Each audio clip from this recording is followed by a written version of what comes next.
Ons lees die oordenking vir die 11de Februarie uit die Here is my herder met die vriendelike vergunning van Lizet Marie. Die opskrif vandag is perspektief. Ons teksvers kom uit 1 Samuel 26 vers 20. Waarlik, die koning van Israel het uitgetrek om een enkele vlooi te soek, soos 'n mens 'n patruis in die berge agtervolg. Saul het perspektief verloor. In sy alles oorheersende drang om Dawid te agtervolg en uit te wis, het hy baie dinge prysgegee. Sy eie geluk en vrede, sielerus, vriendskap met 'n man wat sy lewe kon verryk, sy kinders se agting en respek en vertroue, die goedgesindheid van sy volgelinge. In die plek daarvan het ander dinge bygekom: haat, vergelding, vrees en 'n diepe onrus.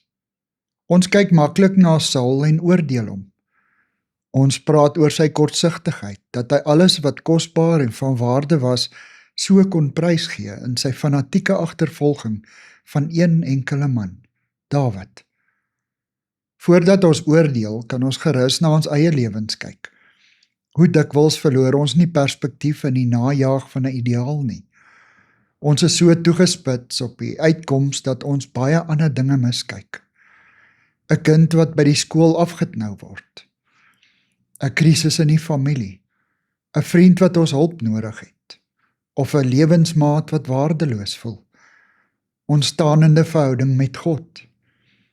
Ons sit nie meer by hom om te hoor wat hy daaroor vir ons wil sê nie. Ons vee alle advies en waarskuwingstekens van die tafel af.